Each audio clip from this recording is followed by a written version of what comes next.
ఆయన మూలన ఇంట్లో మూలన గొడ్లుంటే గొడ్డలు తీసుకుని నా దగ్గరికి వస్తున్నారు. నాకున్న అలవాటు ఏంటంటే నేను ఎప్పుడు పడుకున్నా సరే ఇలా మొక్కమే చేయబెట్టి పడుకున్నా, అదొక అలవాటు నాకు. ఆయన నా దగ్గరకు వచ్చారు, పలానా చోట నరికేయాలని ముందే ఒక ప్లేస్ ఆయన నిర్ణయించుకుంటారు. లైట్ ఆపేటప్పటికి నేను ఎక్కడ పడుకున్నానో కూడా ఆయన కనపట్లేదు, బాగా అంత చీకటిగా ఉంది. మొత్తానికి ఆయన అనుకున్న ప్లేస్ ఆయన కనపట్లేదు కనుక ఎక్కడో చోట నరికేయాలి అనుకున్నారేమో.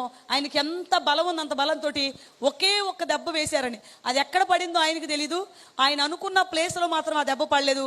అది పడ్డమే నా ఎడమ చేతి మీద పడిపోయి పడ్డమే ఒక ముక్క దిగిపోయి కింద పడిపోయింది. ఒక కనబడుతుంది కదా, ఎప్పుడైతే ఇలా నరికేశారో నా చేతిలో గొడ్డలతో నరికారని నాకు తెలియదు, ఒక ముక్క కట్టేయిందని నాకు తెలియదు. అర్ధరాత్రి 1:30కి నా చేతి నుంచి ఇంత బాధ ఎందుకు వస్తుందో అర్థం కాక పరిగెత్తుకుంటూ వెళ్ళిపోయి ట్యూబ్ లైట్ ఆన్ చేసి వెనక్కి తిరిగి చూసేటప్పటికి మంచం పక్కన ముక్క కనబడుతుంది.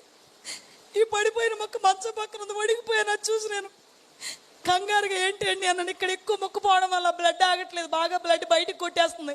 కుళాయి తిప్పి వదిలేస్తే ఎంత ఫోర్స్గా వాటర్ బయటకు కొట్టేస్తో అంత ఫోర్స్గా బ్లడ్ బయటకు కొట్టేస్తుంది, ఆగట్లేదు. బెడ్రూమ్లో బెడ్ పక్కన గొడ్డలతో నరకడం జరిగిన తర్వాత తల మీదే దాదాపుగా 5 సార్లు గొడ్డలతో నరికారు. నరికిన తర్వాత తాను బాత్రూంలో రక్తం కక్కుకొని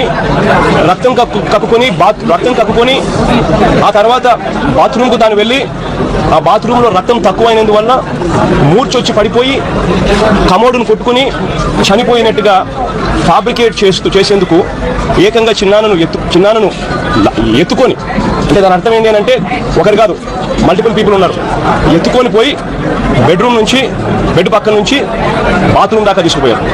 బాత్రూంలో కమోడుకు రక్తం పూసినారు, కమోడు మీద రక్తం పూసినారు. అంటే కమోడుకు తాను కొట్టుకొని, అంటే తనకు గిడ్డినెస్ వచ్చి, తను మూర్చొచ్చి గిడ్డినెస్ వచ్చి కమోడుకు తాను కొట్టుకొని కింద పడి వెనకాల కూడా దెబ్బ తగిలి చనిపోయినట్టుగా చిత్రీకరించే కార్యక్రమం జరిగింది.